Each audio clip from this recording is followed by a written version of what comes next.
When we are looking at a school's past data, you must remember that all we can see on a report are names and numbers. No one knows the students in your school better than you, and so it is only when your knowledge and expertise is brought together with the data that we can start to analyse the implications for teaching and learning effectively. However, there may well be times when you will find it useful to have access to a resource that can provide you with ideas, especially when planning intervention strategies. PASS can help you here, as your agreement provides you with access to the PASS online intervention system. This is a resource containing a large number of intervention strategies that are linked to the PASS factors. Note, it is important to point out that this is only a resource, and it is neither a guaranteed answer to your problems, nor is it a replacement for your professional expertise. You start by entering some personal details as well as the percentile scores into the system for an individual. For a group, you can choose whether your report suggestions are driven by the percentile scores comparing a student to the national population, or relative strengths and weaknesses, identifying the high and low points within any individual profile. The system will then produce an automatic report for you based on your choice of comparison. The report you get will in any case highlight high-scoring factors and low-scoring factors. As you can see here, the example shows areas of strength and areas of development. The report will now go on to provide you with a set of suggestions for intervention strategies that you can consider using. You will see that there are two groups of suggestions. The first set are categorized as national. These are strategies that schools have used before and found to be successful. The second group is categorized as random, and these are exactly that. Therefore, they are suggestions, not guarantees.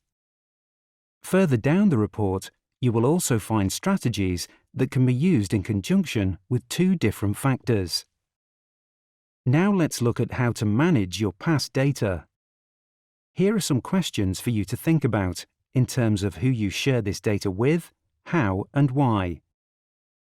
We cannot go through all of these, but let's look for a moment at the last two groups on the screen. It is important that all staff who are involved in the learning and teaching in your school have access to the data that is relevant to the student in their care. In other words, the suggestion is not necessarily to release the full report to all staff, but rather to make available to each staff member the data that is appropriate to them, so that they can access it easily and won't risk getting distracted by data for other departments or classes. For example, with the Excel data, you can divide the Excel report into chunks, such as year groups or tutor groups, and share it that way. Similarly, we don't recommend that you automatically share this data with all pupils. Naturally, some will be curious to know how their assessment went, so it is fine to let them see their profile, and this may lead to a useful discussion.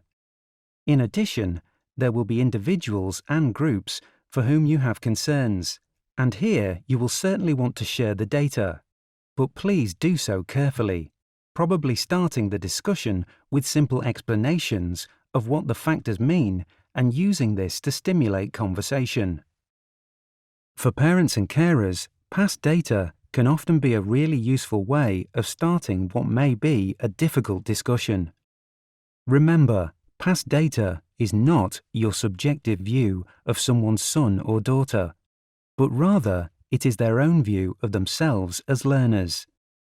Quite often, you will find that parents and carers will recognize their child, and this can be a good way to lead into a discussion about how you can work together for the benefit of the student. For the school's SLT, past data can be very helpful when looking at staff development and CPD. It can help you identify any gaps in the learning and teaching, especially when used in conjunction with other data such as attainment and ability. Self-evaluation is an ongoing process for all schools and their staff. And past data provides invaluable information, especially when considering answers to these three questions. Let's look for a moment at school inspection. This quote is from a school inspection report that was published early in 2015 and has a broadly similar focus to the previous year's report. It highlights the areas that inspectors will specifically be looking at, and we hope you can see how your past data provides you with hard evidence for the inspection team, showing that you are listening to your pupils and taking action based on their feedback. This slide is relevant only to Welsh schools. The recent report from Estyn has looked at how good schools are using the pupil deprivation grant to close the gap. As this quote suggests, they hope that schools are looking at all pupils across the whole school to ensure that all their needs are met.